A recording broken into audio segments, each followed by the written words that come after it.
আমার সাথে বলেন, 1 নাম্বার বিশুদ্ধ তেলাওয়াত শেখা, 2 নাম্বার এর ভাষা শিক্ষা করা, কোরআনের ভাষা শিক্ষা করা নিজের উপরে ফরজ করে নেওয়া উচিত। কোরআনের ভাষা যে জানে না সে কোরআন বুঝতে পারবে না, ফুল স্টপ। অনুবাদ পড়ে কোরআন বোঝা যাবে না, যা বুঝবেন সেটা ভাষা ভাষা। অ্যারাবিক টু অ্যারাবিক না বুঝতে পারলে কোরআনের মূল অন্তর্নিহিত সার আপনি উদ্ধার করতে পারবেন না, চরমভাবে ব্যর্থ হবেন। একটা ল্যাঙ্গুয়েজ না জানলে আমি ইংরেজি ডিপার্টমেন্টে ভর্তি হতে পারবো না, সিম্পল, এটা অ্যাজ সিম্পল অ্যাজ দ্যাট। আমি ইংরেজি জানি না, তাহলে ইংরেজি মাধ্যমে আমি পড়াশোনা করতে পারবো না, সিম্পল। আরবি জানি না, আমি কোরআন বুঝতে পারবো না।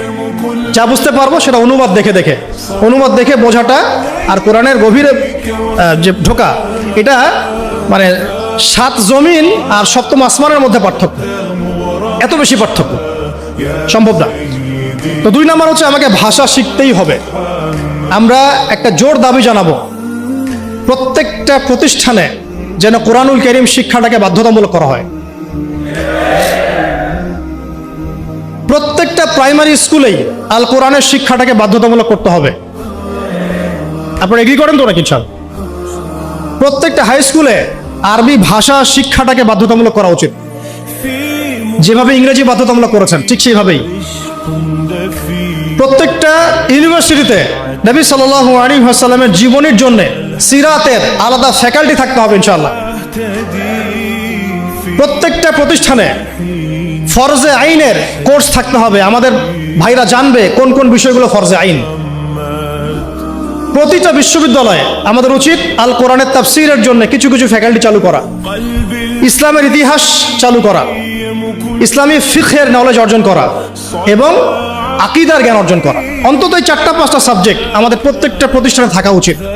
ইউনিভার্সিটি লেভেলের কথা বলছি, অন্তত ইউনিভার্সিটি লেভেলে। আর মূল পড়াশোনা তো আমরা করব প্রাইমারি লেভেল থেকেই। আল্লাহ পাক আমাদেরকে তৌফিক দান করেন। তো শিক্ষানীতিতে অনেক দৈন্যতা আছে, ওইটা আমার লাস্ট পয়েন্ট হবে ইনশাআল্লাহ। আগে বলে নেই যে 6টা কি কি। একটা কি ছিল? কোরআনের বিশুদ্ধ তেলাওয়াত শেখা। 2, এর ভাষা শিক্ষা করতেই হবে আপনাকে আমাকে।